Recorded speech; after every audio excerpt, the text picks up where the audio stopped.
कभी ये ख्याल आया है कि अगर किसी राज्य के राज्यपाल मान लीजिए अचानक बीमार पड़ जाएं या उन्हें कहीं ज़रूरी काम से बाहर जाना पड़े, तो फिर राज्य का शासन कैसे चलेगा? मतलब सरकार के काम कैसे आगे बढ़ेंगे? ये एक ऐसा सवाल है जो अक्सर हमारे दिमाग में शायद नहीं आता, लेकिन देखिए, शासन की निरंतरता के लिहाज से ये बेहद अहम है। व्यवस्था रुकनी नहीं चाहिए, है ना? चाहे परिस्थितियां कैसी भी हों। बिल्कुल। और इसी ज़रूरत को आप कह सकते हैं पूरा करता है भारतीय संविधान का अनुच्छेद 160। आज हम इसी पे थोड़ी गहराई से बात करेंगे। जी। ये अनुच्छेद राष्ट्रपति को कुछ खास मतलब अप्रत्याशित हालात में राज्यपाल के काम संभालने के लिए इंतजाम करने की ताकत देता है। हाँ, और हमारे पास जो दस्तावेज हैं वो इसी अनुच्छेद 160 की व्याख्या करते हैं। इनसे हमें ये समझने में मदद मिलती है कि ये प्रावधान क्यों है और ये काम कैसे करता है। तो आज हमारी कोशिश रहेगी इस अनुच्छेद को परत दर परत समझने की कि ये है क्या असल में, इससे संविधान में जगह क्यों मिली और आज भी ये कितना जरूरी है।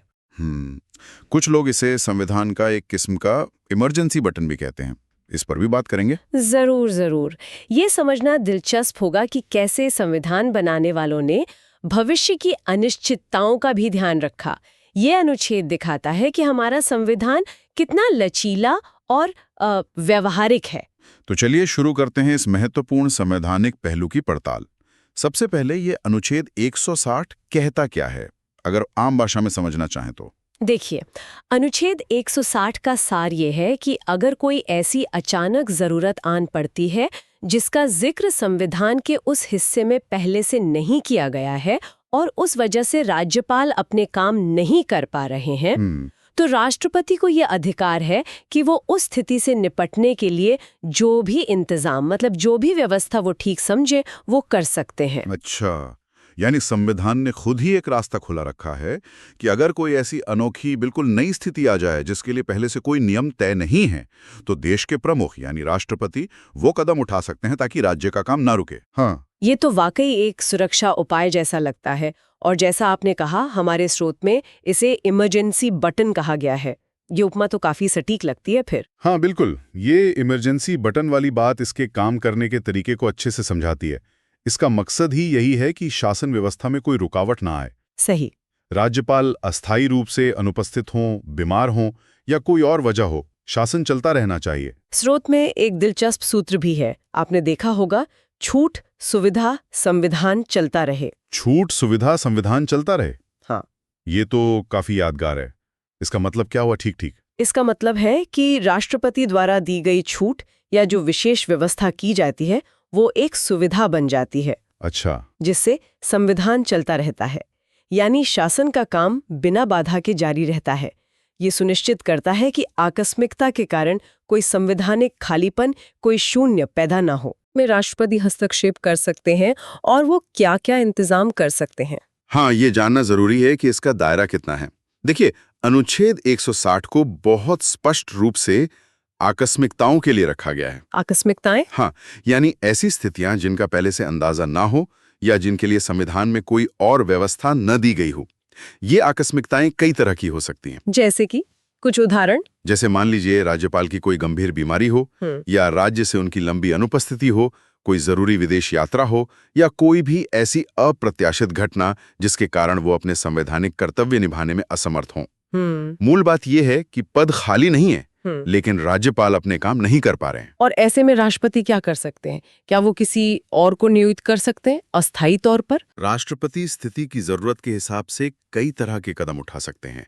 जैसा कि स्रोत बताते हैं, वे या तो राज्यपाल के कुछ खास कर्तव्यों को मतलब टेम्परेरीली किसी और को सौंप सकते हैं। अच्छा। या फिर किसी अन्य व्यक्ति को अस्थायी रूप से राज्यपाल के सभी या कुछ कार्य करने के लिए अधिकृत कर सकते हैं। किसी अन्य व्यक्ति से मतलब आमतौर पर ये जिम्मेदारी किसे दी जाती है फिर? कोई तय प्रक्रिया है? हाँ, सामान्य प्रक्रिया यही है और स्रोतों में भी इसका जिक्र मिलता है कि ऐसी स्थिति में उस राज्य के जो उच्च न्यायालय हैं उनके मुख्य न्यायाधीश को ये जिम्मेदारी सौंपी जाती है। हाई कोर्ट के चीफ जस्टिस को? जी, और अगर मान लीजिए मुख्य न्यायाधीश भी किसी कारण से उपलब्ध ना हो तो उसी न्यायालय के जो सबसे वरिष्ठ न्यायाधीश होते हैं उन्हें ये काम सौंपा जा सकता है। अच्छा, तो प्राथमिकता न्यायपालिका के प्रमुख को दी जाती है। ये पूरा इंतजाम असल में जैसा आपने कहा संवैधानिक मशीनरी को बिना ब्रेक के चालू रखने के लिए है। बिल्कुल, इसका उद्देश्य ही यही है, संवैधानिक निरंतरता और आपात स्थिति में तुरंत समाधान। ये संविधान के लचीलेपन, उसकी फ्लेक्सिबिलिटी का भी एक बेहतरीन उदाहरण है। हाँ। संविधान बनाने वाले ये जानते थे कि हर स्थिति की कल्पना करके नियम बना देना मुमकिन नहीं है। इसलिए ऐसी अप्रत्याशित स्थितियों से निपटने के लिए राष्ट्रपति को ये आप कह सकते हैं विवेकाधीन शक्ति दी गई। ये बात हमें संविधान सभा के दिनों की तरफ ले जाती है। क्या उस वक्त इस बात पर कोई खास बहस हुई थी कि ऐसे प्रावधान की जरूरत क्यों है? हाँ, संविधान सभा की बहसों में इस पर विचार हुआ था। हमारे स्रोत डॉक्टर बाबा साहेब अम्बेडकर के नजरिए पर रोशनी डालते हैं। उनका मानना था कि एक व्यवहारिक और मुकम्मल संविधान में हर संभव स्थिति के लिए इंतजाम होना चाहिए, जहां तक हो सके। उनका क्या तर्क था इस विशेष अनुच्छेद को लेकर, मतलब क्यों जरूरी लगाइए? डॉक्टर अम्बेडकर ने जोर दिया था कि मान लीजिए कोई ऐसी स्थिति आ जाए जहां राज्यपाल अपने पद के कर्तव्य निभाने में सक्षम नहीं है और उस खास स्थिति के लिए संविधान में कोई और इंतजाम नहीं बताया गया है, जी। तो राज्य का काम रुकना नहीं चाहिए। शासन में कोई गतिरोध, कोई ठहराव नहीं आना चाहिए। इसीलिए राष्ट्रपति के पास ये शक्ति होनी चाहिए कि वो ऐसी आकस्मिकताओं में, जिनका पहले से कोई प्रावधान नहीं है, जरूरी व्यवस्था कर सकें। इसे सिर्फ एक व्यवहारिक जरूरत के तौर पर देखा गया, मतलब प्रैक्टिकलिटी सबसे अहम थी उस वक्त। ये वाकई दूर की सूझ थी। ये पक्का करना कि शासन का पहिया हमेशा घूमता रहे, चाहे कोई व्यक्ति अस्थायी रूप से उपलब्ध न भी हो। अब सवाल ये है कि आज के दौर में क्या ये अनुच्छेद सिर्फ किताबों में ही है या इसका वाकई इस्तेमाल होता भी है? देखिए, ये सच है कि अनुच्छेद 160 का इस्तेमाल रोजाना की बात नहीं है। ये है ही असाधारण परिस्थितियों के लिए। हाँ। लेकिन इसका मतलब ये कतई नहीं कि ये अप्रासंगिक हो गया है, बल्कि हाल के कुछ सालों में ही इसके इस्तेमाल के कई उदाहरण हैं। जैसा कि हमारे स्रोत बताते हैं, ये दिखाता है कि ये आज भी उतना ही जरूरी है। हाँ, स्रोतों में कुछ उदाहरण थे, क्या आप उनके बारे में बता सकते हैं? कौन से मामले थे वो? जरूर। जैसे 2022 में जब तमिलनाडु के राज्यपाल आर.एन. रवि विदेश यात्रा पर गए थे। अच्छा, हाँ, याद आया। तो राष्ट्रपति ने अनुच्छेद 160 का इस्तेमाल करते हुए मद्रास उच्च न्यायालय के तत्कालीन मुख्य न्यायाधीश को अस्थायी रूप से उनके काम सौंपे थे।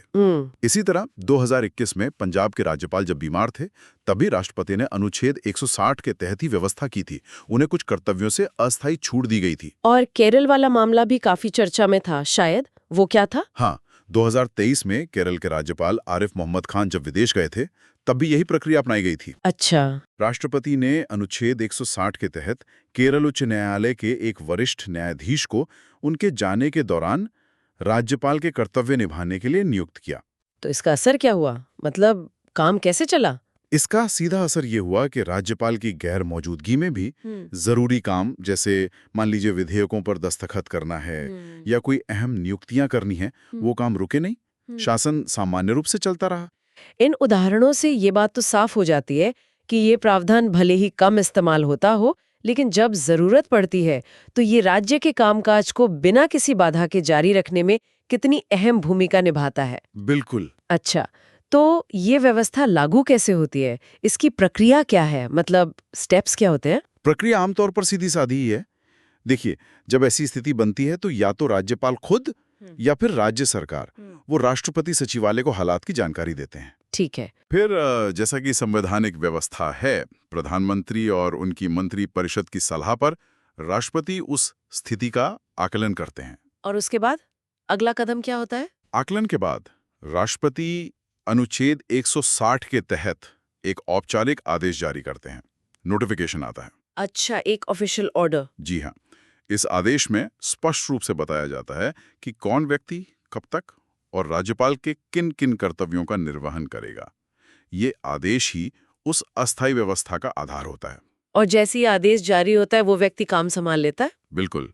आदेश जारी होते ही जिन्हें जिम्मेदारी सौंपी गई है, चाहे वो मुख्य न्यायाधीश हों या कोई और वरिष्ठ जज, वो राज्यपाल के बताए गए कर्तव्यों को निभाना शुरू कर देते हैं। और ये व्यवस्था तब तक चलती है जब तक राज्यपाल वापस आकर अपना काम संभालने लायक नहीं हो जाते, या फिर जब तक राष्ट्रपति का वो आदेश लागू रहता है। सुनने में तो ये प्रक्रिया काफी सुचारू लगती है, लेकिन एक सवाल मन में आता है। जब भी किसी पद पर ऐसी विवेकाधीन शक्ति होती है, मतलब डिस्क्रेशनरी पावर, तो उसके दुरुपयोग की आशंका भी रहती है ना? क्या अनुच्छेद 160 को लेकर भी ऐसी चिंताएं जताई गई हैं? ये एक वाजिब सवाल है और हाँ, इस पर समय समय पर बहस होती रही है। चिंता इस बात को लेकर उठाई जाती है कि क्या केंद्र सरकार राष्ट्रपति के माध्यम से इस शक्ति का इस्तेमाल उन राज्यों में राजनीतिक दखलंदाजी के लिए कर सकती है जहां मान लीजिए उनकी विरोधी पार्टी की सरकार हो। अच्छा। यानी क्या इसे सिर्फ प्रशासनिक जरूरत के बजाय एक राजनीतिक हथियार के तौर पर इस्तेमाल किया जा सकता है, ये चिंता रहती है। ये तो गंभीर चिंता है। तो क्या इसे रोकने या संतुलित करने का कोई तरीका है? क्या हमारी न्यायपालिका की इसमें कोई भूमिका है? कोर्ट्स कुछ कहते हैं इस पर? हाँ, यहीं पर वो संतुलन बनाने वाले तंत्र जो चेक्स एंड बैलेंस हैं वो काम आते हैं। हमारे स्रोत सुप्रीम कोर्ट के 2023 के एक महत्वपूर्ण अवलोकन का जिक्र करते हैं। अच्छा, क्या कहा कोर्ट ने? अदालत ने स्पष्ट किया है कि अनुच्छेद 160 के तहत मिली शक्ति का इस्तेमाल मनमाने ढंग से या हल्के में नहीं किया जा सकता। मनमाना नहीं होना चाहिए। बिल्कुल। न्यायालय ने इस बात पर जोर दिया कि इस शक्ति का प्रयोग केवल असाधारण परिस्थितियों मतलब एक्स्ट्राऑर्डिनरी सर्कमस्टांसेस में ही होना चाहिए। ठीक है। जब वाकई कोई ऐसी आकस्मिकता आ गई हो जिसके लिए संविधान में कोई और व्यवस्था नहीं है, इसे रोजमर्रा के राजनीतिक उतार चढ़ाव या सामान्य प्रशासनिक स्थितियों के लिए इस्तेमाल नहीं किया जा सकता। अच्छा। तो ये न्यायिक दृष्टिकोण एक तरह से एक लक्ष्मण रेखा खींचता है ताकि इसका दुरुपयोग ना हो। ये संतुलन बहुत जरूरी है, वरना ये प्रावधान अपनी मूल भावना से भटक सकता है। तो अगर हम पूरी चर्चा का सार निकालें तो अनुच्छेद 160 भारतीय संविधान की एक बहुत ही सोची समझी और अनोखी व्यवस्था है, कह सकते हैं। इसमें भी कोई शक नहीं।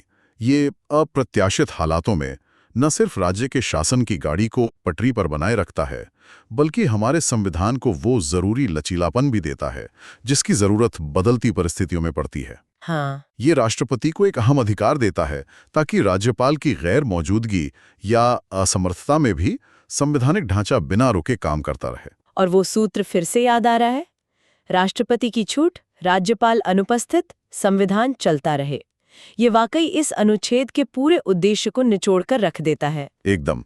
ये अप्रत्याशित घटनाओं के लिए एक संवैधानिक सुरक्षा कवच की तरह है जो ये सुनिश्चित करता है कि सिस्टम फेल ना हो। चलिए, आज की इस गहरी पड़ताल को यहीं विराम देते हैं, लेकिन जाने से पहले एक सवाल सोचने के लिए छोड़ जाते हैं, है ना? जरूर। ये सोचना काफी दिलचस्प है कि अनुच्छेद 160 के तहत जो व्यवस्था की जाती है वो संवैधानिक निरंतरता के लिए तो जरूरी है, पर उस वक्त राज्य की अपनी राजनीतिक उठापटक या जो डायनामिक्स होती हैं उसके साथ ये कैसे तालमेल बिठाती होगी, खास तौर पर उन हालात में जब केंद्र और राज्य में अलग अलग राजनीतिक दल सत्ता में हो। हाँ। तब केंद्र द्वारा की गई ये अस्थायी नियुक्ति राज्य के अंदरूनी कामकाज और राजनीतिक समीकरणों पर क्या असर डाल सकती है? हाँ। क्या ये सिर्फ एक प्रशासनिक कदम लेता है या इसके राजनीतिक मायने भी निकलते हैं?